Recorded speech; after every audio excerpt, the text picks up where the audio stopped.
Jaga kesehatan, makan dengan gizi seimbang, dan olahraga teratur. Beban di depan harus setimbang dengan beban di belakang. Cinta sejati itu tanpa batas, seimbang, murni, dan tanpa paksaan. Ada apa dengan seimbang, setimbang? Ada hubungannya nggak sih dengan pembahasan kita kali ini? Yuk kita simak bersama-sama.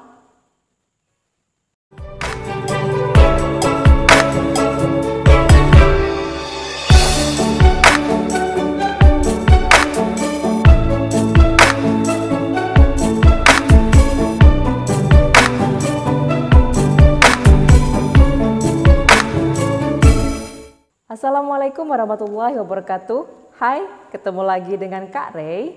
Kali ini kita akan membahas tentang seimbang atau setimbang.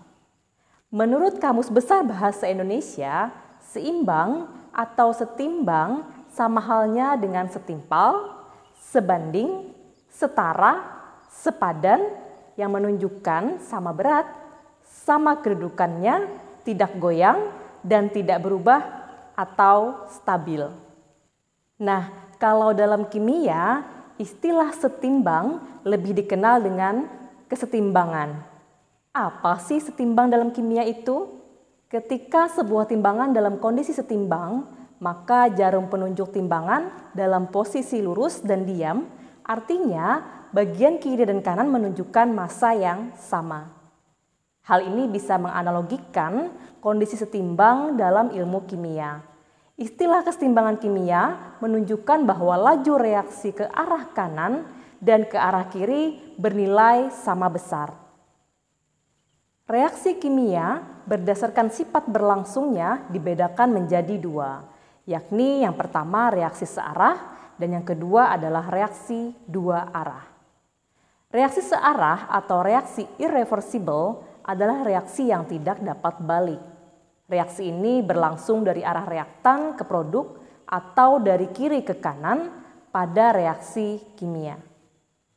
Produk dari reaksi tidak dapat bereaksi kembali menjadi zat-zat asalnya. Contoh reaksi searah adalah pembakaran kertas. Kertas yang dibakar akan menghitam lalu menjadi abu. Nah, abu tersebut tidak akan bisa kembali menjadi kertas, bukan? Reaksi dua arah atau reaksi reversible adalah reaksi yang dapat balik, di mana reaksi yang berlangsung dari reaktan ke produk atau dari kiri ke kanan akan bisa balik dari produk ke reaktan atau dari kanan ke kiri. Contoh reaksi dua arah adalah air yang mendidih di dalam panci. Air yang direbus melewati titik didihnya akan berubah menjadi uap. Kalau kita meletakkan penutup di atas panci tersebut, uap tersebut akan terperangkap dan terkondensasi kembali menjadi air. Nah, jadi reaksi kesetimbangan dapat diartikan sebagai reaksi yang dapat balik tadi. Secara umum, ciri-cirinya adalah reaksi reversibel antara reaktan dan produk umumnya terjadi dalam wadah tertutup. Diberi penulisan panah bolak-balik dalam reaksi kimia. Dalam kondisi setimbang terjadi ketika konsentrasi reaktan dan produk tidak berubah serta laju ke kanan sama dengan laju ke kiri. Kita lihat contoh berikut dalam wadah yang tertutup di mana sejumlah gas N2 direaksikan dengan gas H2 akan membentuk gas NH3. Kita perhatikan grafik berikut. Grafik antara konsentrasi zat dan waktu.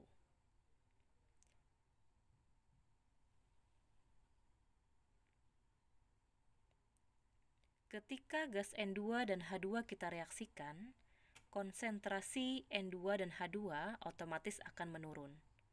Sedangkan konsentrasi gas NH3 sebagai produk akan bertambah konsentrasinya seiring berjalannya waktu.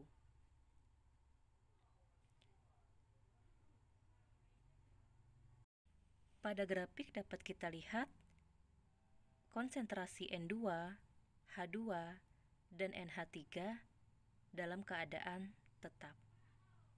Nah, pada saat itulah kita sebut kondisi dalam keadaan setimbang. Pada persamaan reaksi kesetimbangan kimia, setiap terjadi reaksi ke kanan, maka zat-zat produk akan bertambah, sementara zat-zat reaktan akan berkurang.